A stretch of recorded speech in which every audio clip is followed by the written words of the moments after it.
You stay within your limits. Hello? Are you getting my point? That is the concept. Alright. That is the concept. Scope of audit. That you have to stay within your limits. Okay? कि auditor को कितना cover करना है, मैं पागल हो जाएगा। मेरे को एक बात बताओ, अगर आपको कैडबरी का ऑडिट भी, उधर आप प्रोडक्शन हाउस में हो, चॉकलेट मेल्ट होकर फ्रीज होता है ना पूरा, आपके सामने हो रहा है सब, तो पता है उसका क्वालिटी पैकिंग होता है, तो वो quality packing as per food authority regulation के हिसाब से हुआ है कि नहीं, ये सब देखोगे तो वही कितना जाएंगे भाई डीप में हम। Alright, so auditor needs to stay within his, मैंने खाना खा लिया इसलिए मैं एग्जांपल दे रहा हूं। Alright, auditor needs to stay within his scope. Scope means coverage. ये रहा, देखो ये रहा भाई, मैं कितना कवर करूं, it means coverage of audit. How many areas auditor needs to cover in order to achieve his objective.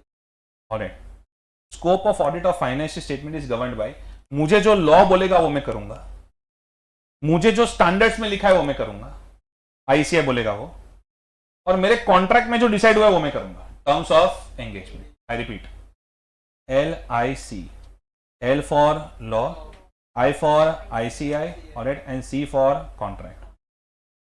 ये तीन जन मुझे बताएंगे मुझे क्या करना है, इसके आगे मैं नहीं जाने वाला बस, वरना तो मेरा लिमिट ही नहीं रहेगा कुछ। टेल मी, अगर आपको एयर इंडिया का ऑडिट मिला है, ओके, एज एन ऑडिटर अपने को कंपनी की सिस्टम्स तो एक बार चेक करनी पड़ती है, यस और नो सर। जिन्होंने पहले पढ़ाई की है उन्होंने ये वर्ड बहुत सीखा होगा, इंटरनल कंट्रोल, यानी कंपनी की जो इंटरनल सिस्टम्स होती है। अगर आपको एयर इंडिया का ऑडिट मिला है, आप फ्लाइट के अंदर जाके उसके सेफ्टी चीजें सब चेक करोगे कि मशीन बराबर चल रहा है कि नहीं, जैसे एयर इंडिया में चेक करना चाहिए। ऑलराइट, तो ये सब करोगे क्या, ये सब चेक करोगे क्या? एयर होस्टेस इंस्ट्रक्शंस दो मैडम, सर वो ever it is, oxygen mask का, यस, ये सब करोगे आप। आपको पता है आप एग्जाम में कितनी बड़ी मिस्टेक करते हो, आप एग्जाम में ना इंटरनल कंट्रोल वर्ड कहीं पे भी लिख देते हो, internal control. Actually you should say कि auditor should understand the internal controls related to financial. If you only write the word internal control, that means company की पूरी सिस्टम की बात कर रहे हो। फिर तो एक काम करो, एयर इंडिया में कंट्रोल टावर पे चढ़ जाओ, अरे वो कंट्रोल टावर होता ना, ये उधर लैंड करो, उधर उधर वेट, अभी तू आ, ये सब आप देखोगे। अच्छा, वो सिस्टम एयर इंडिया के लिए बहुत इंपॉर्टेंट है, alright, but as an auditor I am not worried about it. I am worried about कि भाई टिकट्स का जो पैसा है, ऑलराइट, वो कैसे अकाउंटिंग हुआ है, टैक्सेशन का अकाउंटिंग कैसे हुआ है, अगर sale of food and beverages होता है तो उसका अकाउंटिंग कैसे हुआ है। अरे are you getting my point, yes और no sir? Alright, so as an auditor ये बहुत ही फेवरेट है उनका, बहुत फेवरेट है। मैं तो देखो लिखते लिखते भी भावुक हो गया था, लिख दिया था, very important. Alright, so as an auditor you should be aware about your scope, you should always stay within your scope. All right, everyone over here, scope के अंदर क्या इंक्लूड होता है और स्कोप में क्या इंक्लूड नहीं होता है। Scope includes, scope excludes. Alright, scope includes CSD, एक तो coverage of all aspects of the entity, पकड़ो, relevant to the financial statements. अगर आप coverage of all aspects of the entity बोलते हो, आई विल गिव यू 0। फिर जाओ air India के फ्लाइट के अंदर भी जाओ चेक करो इंजन बराबर चल रहा है कि नहीं। I will cover all aspects which are relevant to the financial statements being audited. Alright, then जितनी भी इंफॉर्मेशन है, कौन सी information which is disclosed in the financial statements, मैं बार बार याद दिलाने के लिए लिख रहा हूं, लिखो, आप भी लिखो। वो जितनी भी इंफॉर्मेशन है, पर कौन सी इंफॉर्मेशन, जैसे अभी मेरा ऑडिटर है तो उसको मेरे एडमिशंस के डेटा में इंटरेस्ट होगा कि पोर्शन कंप्लीशन में? हाँ, तो इंफॉर्मेशन, पर कौन सी information which is disclosed in the financial statements. Alright, whether वो इंफॉर्मेशन सफिशिएंट है कि नहीं, कि रिलायबल है कि नहीं। वो ये जरूर देखेगा कि मेरी कंपनी में जो एडमिशंस का डेटा मेंटेन होता है वो बराबर है कि नहीं। ये नहीं देखेगा कि प्रज्ञेश सर रोज का जो पोर्शन कंप्लीशन खुद के लिए ट्रैकर रखते हैं, ऑलराइट, वेदर वो बराबर है कि नहीं, उसको उसमें इंटरेस्ट ही नहीं है। So I repeat, he is going to cover, auditor is going to cover all aspects of the entity relevant to the, bolo, relevant to the financial statements being audited. Auditor will cover sufficiency and reliability of information. Which information is disclosed in the financial statement? And auditor ये जरूर देखेगा कि जितने भी disclosures हैं alright, जो financial statements में दिए गए हैं, whether they are as per accounting standards and applicable law. One more time, CSD या तो CID भी कर सकते हो, आई फॉर इंफॉर्मेशन। CID मजा आता है ना अगर आपको, तो वो भी रख सकते हो। ओके, मेरा फेवरेट है। Alright, so C for coverage of all aspects of the entity which are relevant to the financial statements being audited. I for information which is disclosed in the financial statements, उसका हम लोग क्या देखेगा auditor? Sufficiency and reliability. D for disclosures as per whether they are as per accounting standards and applicable law. मुझे डर क्या है खाली कि सपोज कोई एक पॉइंट के ऊपर उनका केस स्टडी आ, थोड़ा और आना चाहिए अपने को। Okay, everyone over here. Scope of audit, what it includes. Next page पे देखो, the conclusions. Page number 9.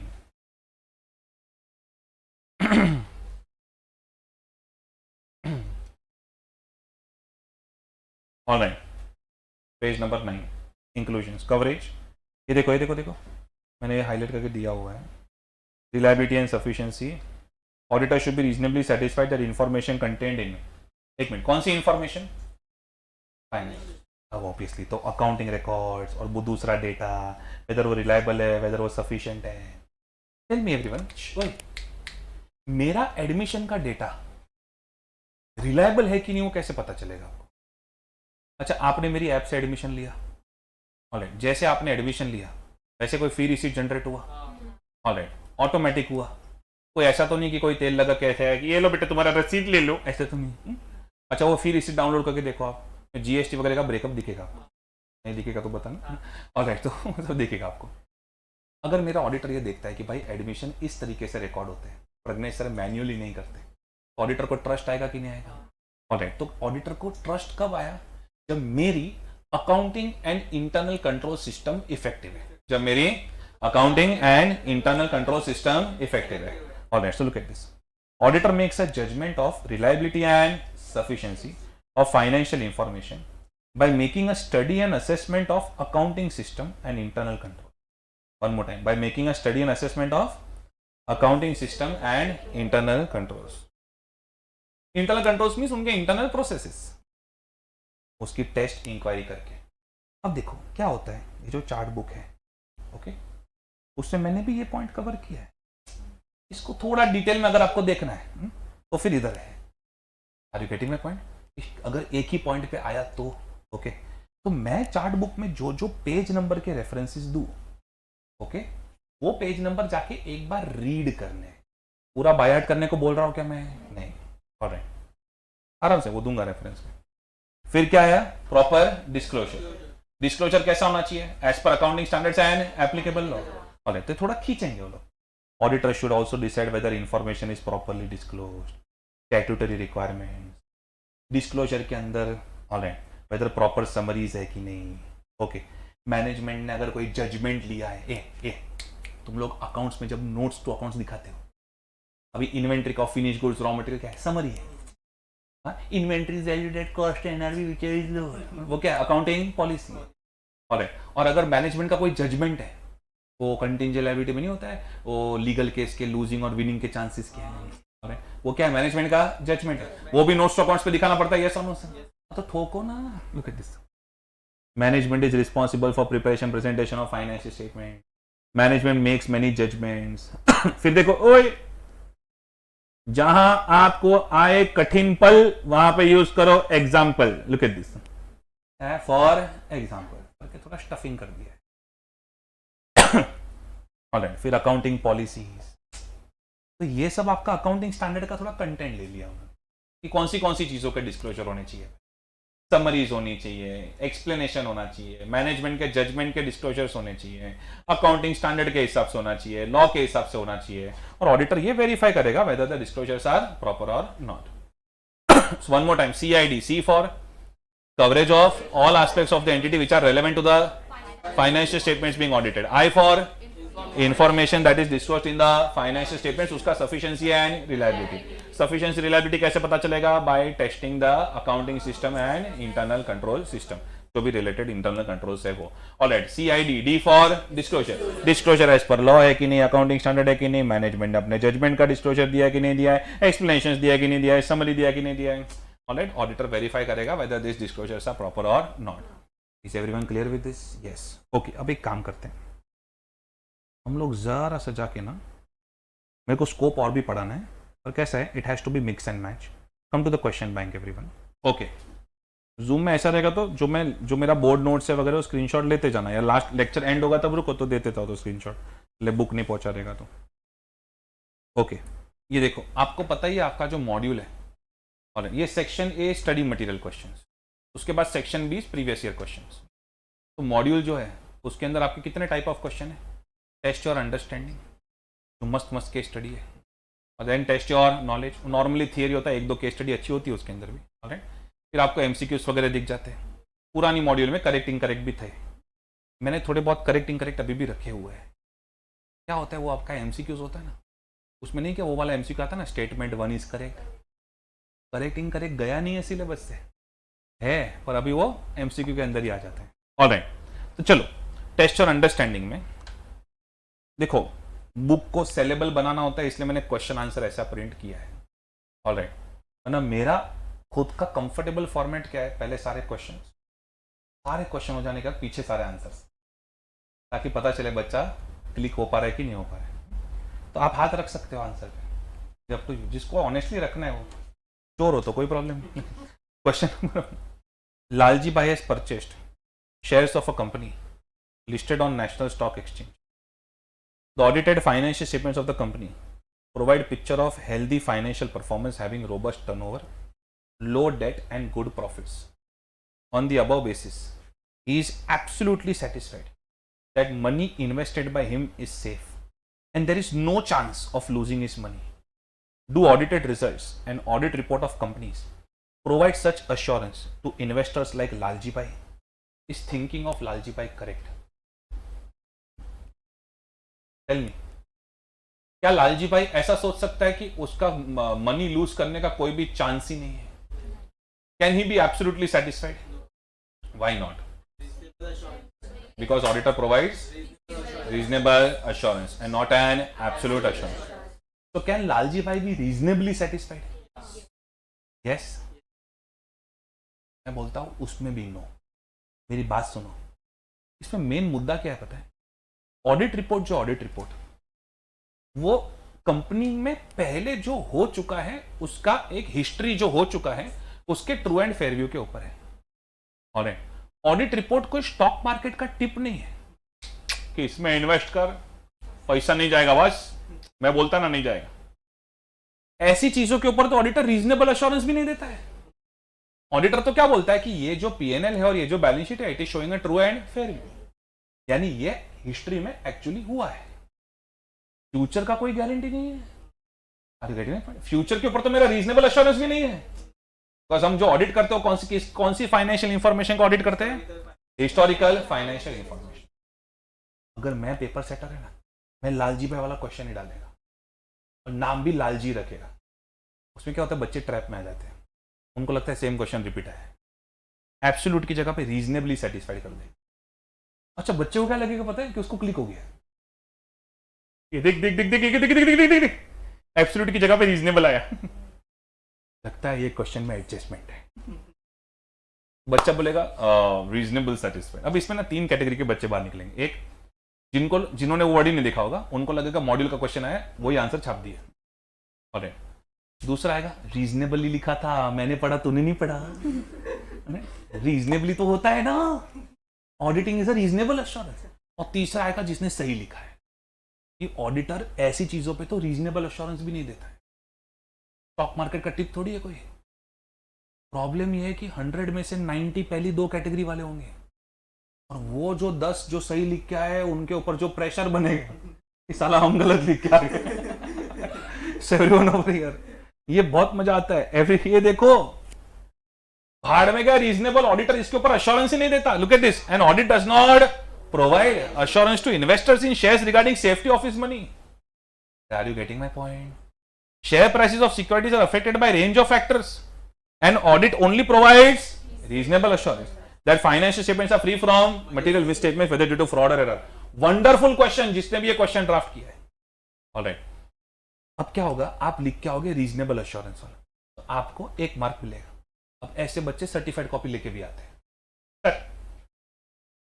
मेरा बहुत बुरा हुआ है, मैंने ना रीजनेबल अश्योरेंस लिखा था, 1 मार्क दिया बोला इन्होंने. अरे पर तूने पहला लाइन ना लिख के खुद को एक्सपोज कर दिया है, तो तुझे कंसेप्ट ही नहीं पता. बिकॉज स्टॉक मार्केट के ऊपर तो ऑडिटर रीजनेबल अश्योरेंस भी नहीं देता है. Are you getting my point? मेरे हाथ में पेपरों में 0 दे दूं? समझ में आ रहा है कि नहीं आ रहा है? Yes sir. Alright, everyone over here please mark this question as LMR. अलग से लास्ट में लिस्ट मत मांगना मेरे पास लास्ट लेक्चर में अचानक से. एंड दूसरी चीज, दूसरा डाउट जो बच्चे पूछते हैं ये क्वेश्चन में, तो इसका आंसर बहुत छोटा नहीं है. ओके, आंसर लिखना कैसे होता है? ये तो मॉड्यूल ने खाली हिंट दी है. आंसर लिखना कैसे होता है? Theory, facts of the case and conclusion. Alright, ये पता है ना आपको? ओके. अच्छा, इसको और बेहतर कैसे लिख सकते थे? Write down there. अच्छा, आप लोग जिसके पास बुक नहीं हो खाली लिख लेना है नोटबुक में, ऐसा सर कुछ लिखा रहे. फर्स्ट क्वेश्चन है, क्वेश्चन नंबर 1 है मेरी क्वेश्चन बैंक का. Write down there. Explain overall objectives of audit. अगर ओवरऑल ऑब्जेक्टिव से स्टार्ट करोगे ना तो ये आंसर बेटर हो जाएगा. जूम में जिंदा है, रिप्लाई करते जाओ. बुक नहीं है तो थोड़ा बोर होता होगा. Okay, explain overall objectives of audit. ये आप ऐड कर सकते हो आंसर, बाकी correct answer. Yes madam, doubt वो पॉइंट है करेक्ट. अगर ये सब ना दिया हो, is absolutely satisfied that money, suppose ऐसा होता on the above basis, he is reasonably satisfied that money invested by him is safe. Alright, and there can be some chance of losing his money. Alright, still thinking of Lalji Bhai is in, because look at this line.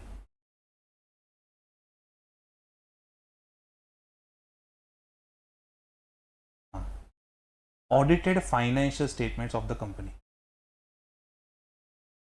हाँ, एक minute, इसमें marking में गड़बड़ है. Audited financial statements of the company और लिखा है on the above basis. इसके बेसिस पे तो लालजी भाई ऐसा डिसीजन ले ही नहीं सकता है. कोई किसी को इकोनॉमिक टाइम्स में कुछ पढ़ लिया और उससे डिसीजन ले तो बात अलग है. ऑडिट रिपोर्ट तो इसके बारे में बात ही नहीं करता है. Are you getting my point? Audit report is not a stock market tip. That is why look at the first line. And audit does not provide, forget about reasonable assurance, does not provide assurance to investors in shares regarding safety of his money. Understood? Yes sir, yes sir. Okay, chalo. So everyone over here, at the end क्या होना चाहिए? आपके पास जो एक chart book है उसमें सारे markings होने चाहिए कि आपको पढ़ना कितना है. मैं चाहता हूं कि लास्ट डे पे आपके पास एक ही बुक हो कि भाई इसमें जो जो लिखा है वो पढ़ लो. तो मैं क्या करता अगर मैं स्टूडेंट हूं तो, कि सर ने अभी अभी बताया ओवरऑल ऑब्जेक्टिव्स का क्वेश्चन है, तो मैं इसके ओवरऑल ऑब्जेक्टिव्स में आके क्वेश्चन नंबर 1 ऐसा लिख देता. कौन से कंसेप्ट का क्वेश्चन है ना, जो LMR वाले क्वेश्चन है, जो मैं इंपॉर्टेंट मार्क करा रहा हूं. Okay done. यस,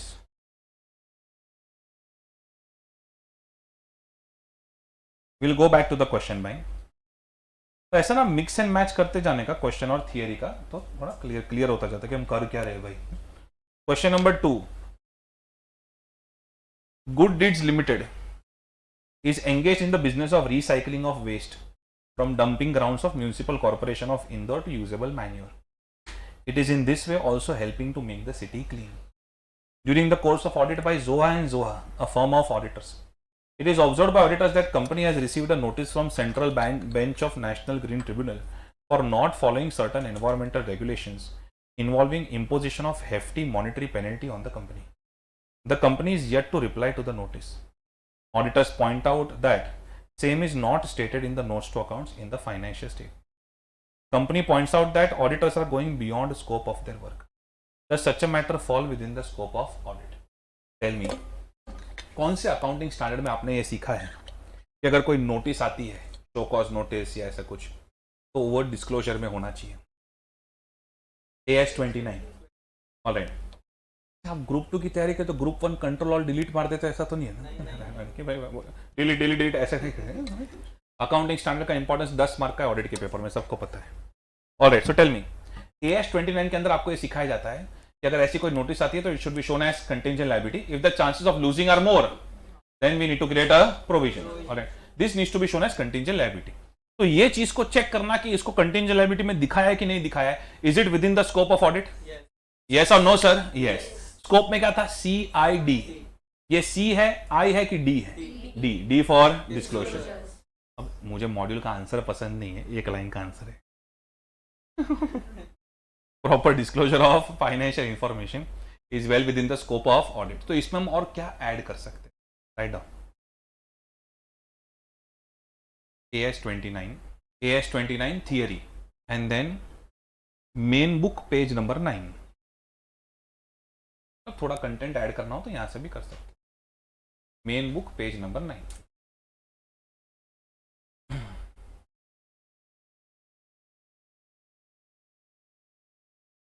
मेरा जो ऐप है ना, इसमें आपका ऑटोमेटिक आपका कोर्स का एक चैट बन जाता है B47, तो उस पर मैं आज चैट ओपन कर दूंगा सबके लिए। तो उसमें कुछ भी मत डालना हो, तो गुड मॉर्निंग बिड मॉर्निंग तो कोई ऐसा नोट्स जो बनाता रहेगा थोड़ा फोटो आज का डाल देना, तो ये जो बच्चे हैं जिनके पास नहीं उनको क्लैरिटी रहेगा। ओके, तो ये कर सकते हो। Next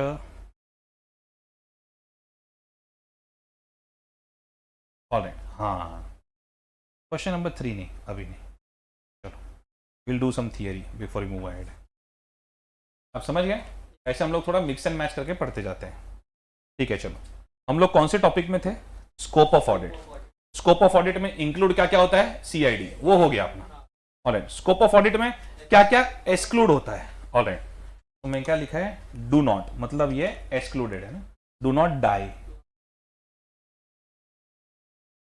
okay, very important line in 2025, just stay alive. Alright everyone over here, do not die.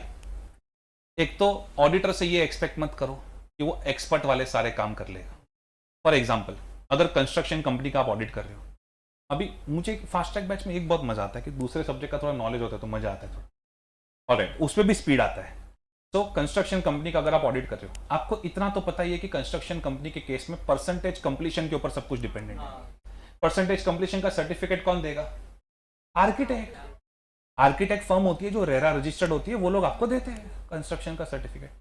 CA को थोड़ी पता चलेगा। सीए तो क्या बोलेगा, 10 माले का बिल्डिंग है, 5 माला हो गया, 50% डन, उधर थोड़ी प्रोरेटा लगाएगा। तो auditor is not expected to perform duties which will fall beyond the scope of his competence. All right, look at this. Not expected to perform duties which fall outside the domain of his competence. All right. Example, architect for percentage completion. मैं तो लिख देता example. Architect's certificate regarding percentage completion.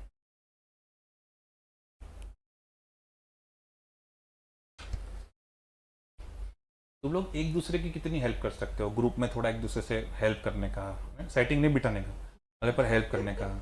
फिर Telegram group में मैं हर chapter के MCQ डाल रहा हूँ, एक डेडिकेटेड एम्प्लॉय सिर्फ उसके लिए मैंने बना के दे दिया, वो करते जा रहे हैं। और ऐसा नहीं है कि खाली एक चैप्टर के 5 MCQ, हर एक पैराग्राफ में से निकाल रहे हैं। और तो जैसे फर्स्ट चैप्टर हो जाता है तो मेरे टेलीग्राम ग्रुप में जाओ, फर्स्ट चैप्टर के MCQ सारे सॉल्व कर लो, ये सब करो ना। Alright, so first thing, we are not expected to perform duties which fall outside the scope of his competence. All right, then मुझे एक बात बताओ, अगर आप कोई ऑडिट करते हो जिसमें बैंक ICICI, आपका जो क्लाइंट है उसका अकाउंट ICICI में है, ICICI का बैंक स्टेटमेंट आपको दिया जाता है। ऑलराइट, आपने ICICI से ईमेल पे कंफर्मेशन भी लिया, रिप्लाई भी आ गया, फिर नेक्स्ट डे आप ICICI के ब्रांच पे गए, ए कौन है? नथु, नथु आपके ईमेल से रिप्लाई आया था, आप ही नथु हो ना? ओके, नहीं मैं सिर्फ कंफर्म करने आ रहा था। देन यू आर मैड, भाई साहब बैंक स्टेटमेंट है, इस ईमेल पे रिप्लाई आ रहा है, आप अच्छा नथु, मैं आपका कंप्यूटर चेक कर सकता हूँ? मुझे क्या पता कि आपके ईमेल से किसी और ने ईमेल किया हो तो ओ भाई साहब, मैं ना डॉक्यूमेंट रिलायबल है कि नहीं उतना देखेगा, हर एक डॉक्यूमेंट का ऑथेंटिकेशन करने नहीं जाएगा। Alright, what is authentication? 100% proof. मेरे से ये सब एक्सपेक्ट नहीं करने का, मैं ऑडिटर है, टर्मिनेटर नहीं है।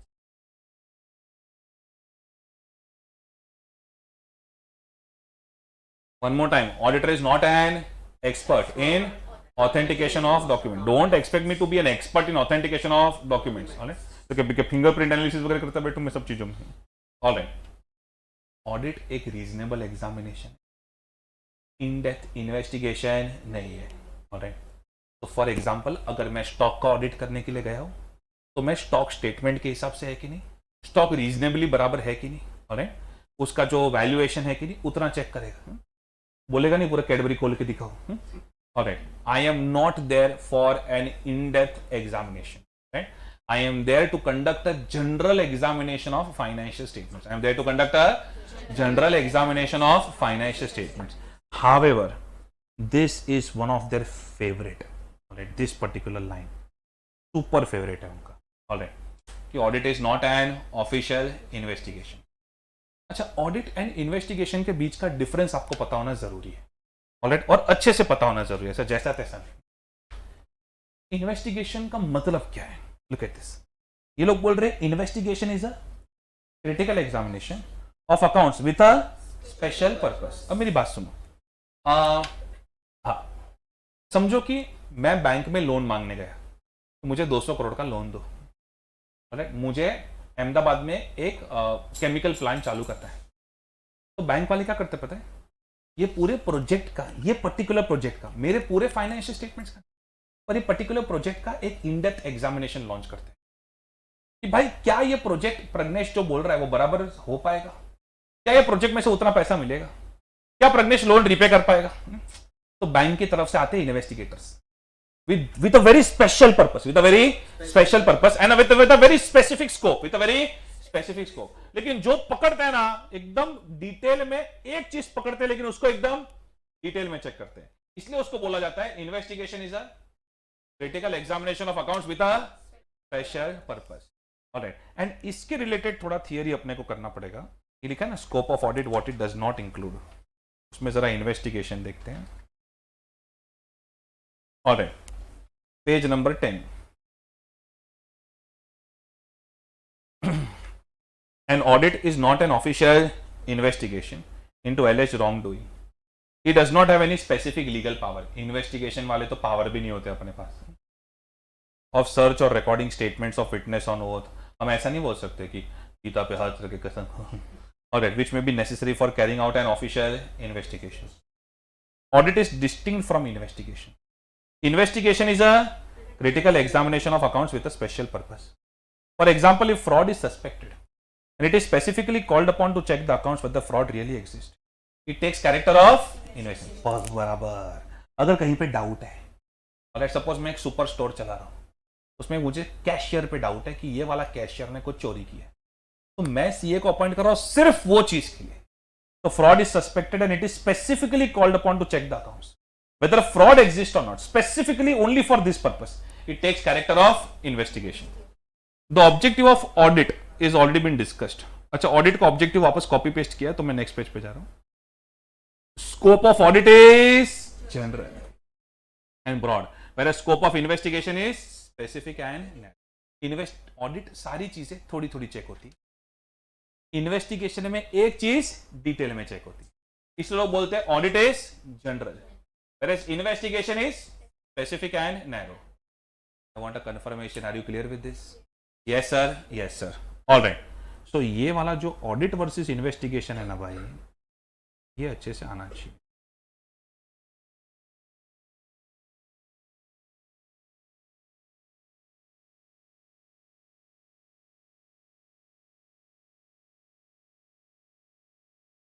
स्कोप के अंदर क्या क्या इंक्लूड होता है वो सिर्फ एक बार मुझे रीड कराना था, वो तो मैंने करवा दिया। एक पेज नंबर का रेफरेंस लिख देता। स्कोप के अंदर क्या क्या इंक्लूड होता है, page number done. Yes sir, yes sir. Okay, we go back to the question bank. Question number 3, A huge fire broke out in Noida plant of KT Limited. Plant assets comprising building machinery and inventories were insured from branch of a public sector insurance company.